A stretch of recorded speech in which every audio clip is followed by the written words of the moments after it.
We cannot bury trauma. Either it is dealt with, that you heal, or you're ready to pass it on to the next generation.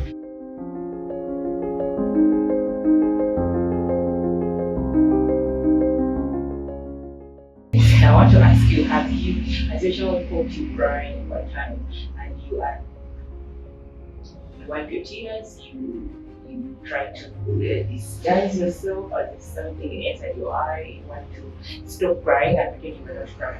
Trauma is one thing that many people want to hide. Trauma is one thing that we do not want to talk about. I mean, who is ready to talk about the things that happened? I'm speaking about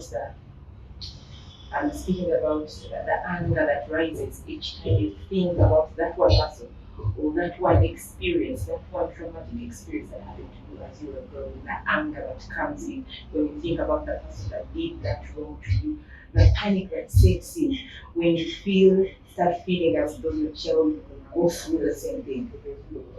Who wants to speak about, who is ready to talk about the things we hide deep within us? And most times we think as parents, this will die away.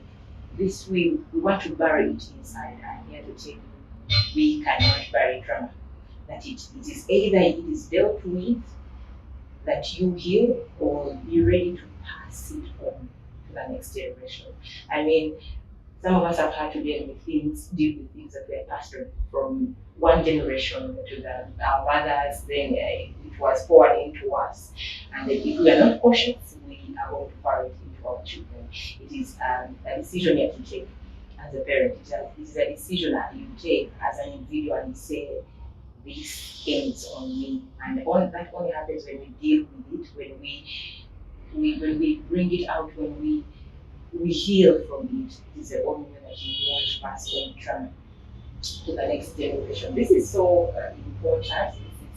This is so broad that I noted here down some things that I want to talk about when it comes to trauma. First of all, seeking therapy is something that is ashamed. How do I start to speak about what happened to me? But it is one step that you take towards healing, towards your healing journey. It is one step you take to heal, to release yourself, to feel free when you seek therapy. So, seeking therapy is not a sign of you losing out. It's not a sign of being weak. It is actually that big step that you can take to heal, so that you are not passing on to trauma to the next generation. We heal from parenting styles. That is one of the things we do from. Yes, it is so common that we raise our children the way we were raised. I mean, talk about strategies of threatening, beating, strategies that have to do with a child is not listened to. Yes, that is true to some extent, but also not true to a certain extent. Yeah, that we also listen to our children sometimes, listen and understand what they are going through, sometimes all they desire is to be heard. Yeah. So the parenting styles we heal from, we need to heal from them. That you sit down with your child, look at them, identify who they are as a person, and find out their personality and all of that, and then get to know how am I going to help out my child so that I am raising a responsible citizen. I am raising a confident, emotionally stable person. Yeah, so we heal from parenting styles. We heal from when we do not deal with trauma. It has an effect on our emotional regulation. Yes, it has an effect on how we regulate our emotions. I have come to know that if most of the people who cannot deal with anger, most of the people who have anger issues, it is something that was passed on to them because they were raised by a parent who was so angry all the time. A mother who could never listen to them. When a child is never listened to, when they do not feel heard and loved, that every time they have to open their mouth and say something, you are raising your voice at them. There are so many things we teach our children, and like unconsciously we do not know, but let's not forget that our children don't learn to know what we say. They learn. We are actually a living curriculum, I would say that what you do is what they copy and that is what they're going to do. So if they watch you regulate your emotions, they watch how you speak to people, they watch how you react to situations that challenge you. So raise a child, an angry parent is going to raise an angry child, and that angry child will at some point be an angry parent to another child, and see how it's being transformed. Yes, and then it also has to do with our behavior patterns. Trauma shapes our behavior patterns and individuals as we grow. Trauma can lead to the coping mechanisms, bad coping mechanisms, substance abuse, and all those things. Relationships, the way we relate with people, also has to do with that. Most of it has to do with the things people went through as they were growing up. We find people who cannot trust a person, they have trust issues because they experienced some traumatic experiences as they were growing up. Yeah, and they never dealt with it, so it is of effect on how they, on their behavior patterns, on how they behave, how they respond to situations, how they talk to people, how they even value people that do not value anyone in this world. And I mean, it is them that matters and nobody else matters. Probably because they went through trauma and it was passed on. So it is very important that we break that cycle, that we heal from the experiences as we become mothers. It is interesting that now the Generation Z are the parents.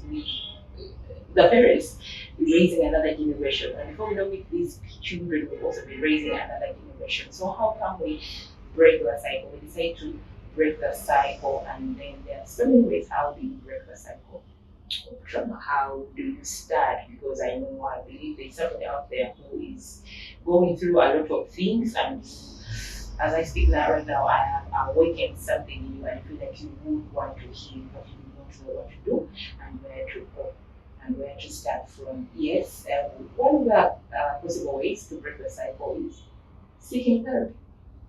Like I said, it starts with you acknowledging that yes, actually, I am going through something. I am dealing with this. I have dealt with this for a long time, and I need to seek help. Yes, people are out there. We have people who can help you, individuals that can help you deal with people. We have therapists, you have coaches, we have it requires you to go for a doctor, to hospital, probably go seek that help that you need. Go seek that help you need. I love the quote that says, heal before you bleed on people that will never hurt you. Yeah. So in this instance, it is the children that never hurt you. But because you have not healed, you're going to bleed on them. You're going to pass on the wounds onto them. So seeking therapy is one of the ways we can break the cycle. Number two is self-awareness. You being aware of yourself. Recognize the patterns of behavior in your life. How are they influenced? How is that trauma influencing the life you're living right now and the choices you're making because of what you went through before? You become aware, like have that self-awareness about yourself. Look into yourself, deep down into yourself. There's a video where I was talking about healing the inner child within me. And then this takes you being aware of who I am, where did things go wrong, what are the things I like, what happened, and how can I be able to deal with this? And there, that can be a starting point. Are you aware of yourself? Because sometimes the people near us can identify and acknowledge that actually you have anger issues. You have probably you cannot listen to people, or maybe you, and the people can identify and acknowledge that problem, but you yourself cannot. How about you look deep into yourself and be aware, have that self-awareness about yourself, and that can be a step towards you breaking the cycle. Another one is having supportive relationships. I can speak of how important it is for you to have a supportive team. Relationships that support you, relationships that provide a sense of safety and help you out as an individual. I mean, there's a lot of things going on around the world, but sometimes we find ourselves lost within. You are into a crowd, but you are lost within there. You do not know where you belong, you do not feel attachment. How about you have you build those relationships that bring along that sense of I belong here. I have people I can talk to. It could be a friend, it could be a parent, it could be um, a pastor, it could be a coach, somebody you can find. You have those strong relationships where you have somebody you can vent to, where you can have somebody to speak to about a problem, where you have somebody you can speaking about speaking about who to belong to. I want the time of telling you about my conscious self-parenting space. Yeah, it could be a space like that, a community where you get to meet like-minded people, to meet people you can speak to, people who share experience and you're able to learn to them and maybe also become more aware of yourself. And that can be a step towards breaking the cycle. And then another one is mindfulness and self-care. Loving yourself more than any other person. Yeah.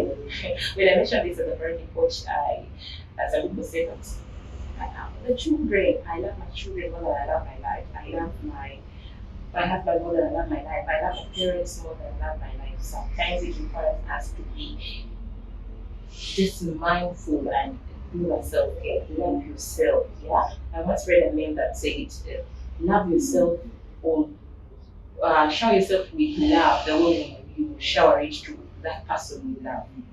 It could be a partner. The way you love to love that partner. Love yourself at all in one way or another. Do the things you like. It could be a step towards healing and breaking the cycle. Yeah. Before it is passed on. Love yourself. Do things you love. If you love yourself enough, you're going to be able to seek help because you want to heal. If you love yourself so much and are too mindful about yourself, you would want to look good. You would want to take care of yourself. Eat well, exercise, go to places you love, do the things that make you feel better. And this could be a step towards breaking the cycle of childhood trauma before it is passed on. I believe and I repeat that it is either dealt with so that you're able to heal or it is passed on. We cannot hide trauma. It does not die within us. It is passed on either consciously or unconsciously, subconsciously. I love you all and I hope this video helps somebody out there. If you need help, if you need a shoulder, if you need a parenting partner, my name is Christine Rehana, a parenting coach, your parenting partner. Yes, and I am willing and ready to hold your hand. Yeah, thank you so much.